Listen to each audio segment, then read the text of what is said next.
What might EU5 mechanics look like? In this video, I want to explore some things that EU4 did right, what could be improved, and what could be introduced to its sequel. But before I do that, I just want to state that I am not a content designer or game programmer.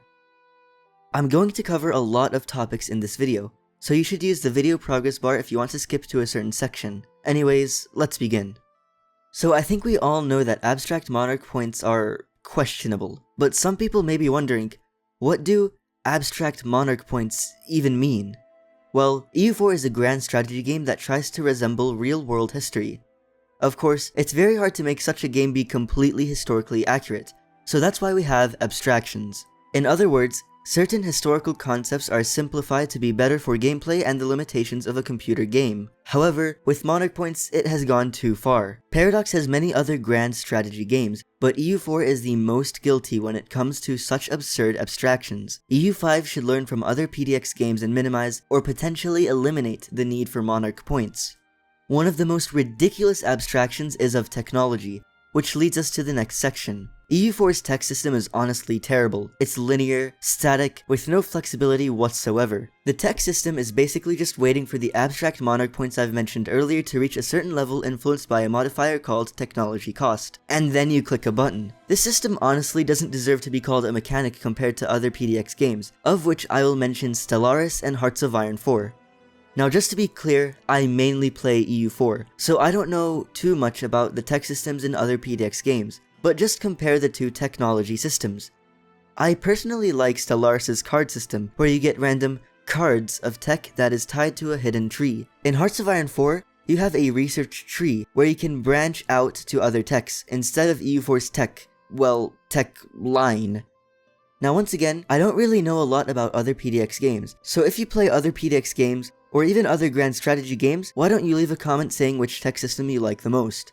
Which tech system should EU5 get its inspiration from? Now whatever EU5 implements as a tech system, one of the main points it should address is minimizing the meta. One of the things I strongly dislike about EU4 is the same exact steps are taken to be most efficient for the exact same results.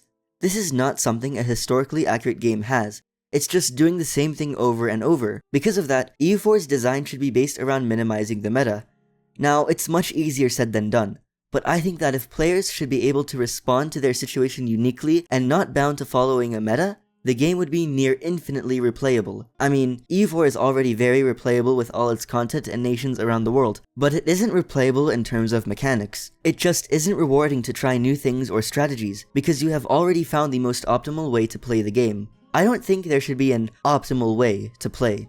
For example, some idea groups are much more useful than others. It shouldn't be that quantity, administrative, and influence ideas are picked much more often than espionage, maritime, and of course, naval. Idea groups should all be resources for the player to respond to their situation, with players picking idea groups because they think it's the best group for their situation. Now EU5 might not even have idea groups, but if it does, they should be much more dynamic like this.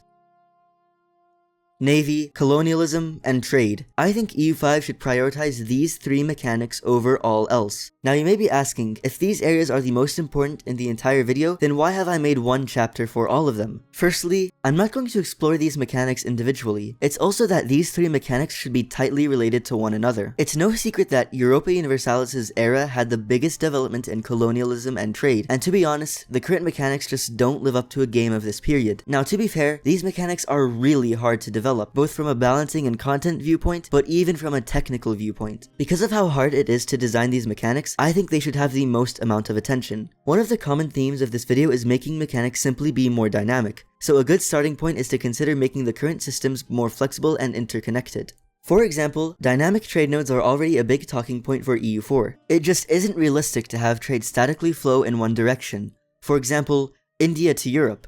And I'd have to agree that such a constraint should not be present in EU5. In fact, I might even make a separate video with possible suggestions for how navy, colonialism, and trade could work. Even if I do, I'm still, sadly, not a content designer. But do you have any ideas for what these three mechanics should look like? Imperator Rome, Stellaris, and coming soon in Victoria 3, they all have a POPs mechanic, short for population. POPs represent demographics and units of people, and I think they would be a really good fit for EU5. Of course, this is already a popular suggestion among EU4 players, so perhaps EU5 could learn from Victoria 3 and adapt this mechanic into the game. Each pop unit would have a religion and culture, and reside in one province, and provinces could be made up by many pops. One of the good things about the system is that pops of different cultures and religions could reside in the same provinces.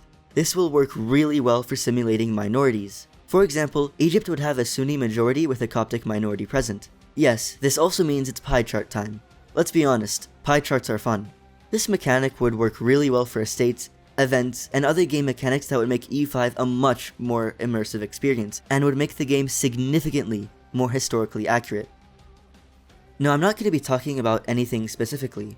Just kidding, I will. But I'm going to be using some examples from land warfare, but I'm not exactly ranting about that. This chapter is targeted more generally towards historical inaccuracies. The first point I want to bring up is attrition. In the game, this is represented as a percentage that reduces your army every month. Attrition should be much more prominent in the game, maybe even with some supply lines and logistics involved in planning your military campaigns. Maybe that's a little bit in-depth. I think it would still be fun though. Next is EU4's map. While it is acceptable in some places, it's very inaccurate in other places. A region lots of people bring up when it comes to map inaccuracy is the HRE. But let's be honest, it's going to be impossible to simulate the HRE correctly on a map. So instead, maybe the hundreds of sovereigns in the HRE could be simulated with a unique HRE mechanic. Perhaps a player in the HRE would have to put considerable effort into centralizing and consolidating his realm internally. Another example would be the Arabian Peninsula in EU4, but in Paradox's defense, there is very little documentation for 15th century Arabia. Regardless of all the technical challenges, EU5 should at least be mildly better than EU4 in historical and map accuracy. But since EU4's current accuracy technically works, there should be more focus on good mechanics and fleshed out features. So really quick, I'm going to deviate from the scope of this video and put forth an actual feature suggestion. You know flagships, right? Those boats with customizations? Well, I think they're nice.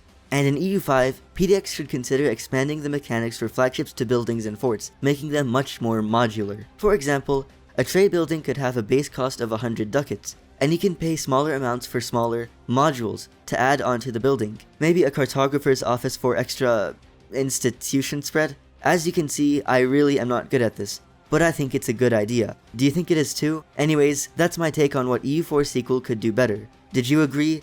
Am I a content designer yet? What do you think?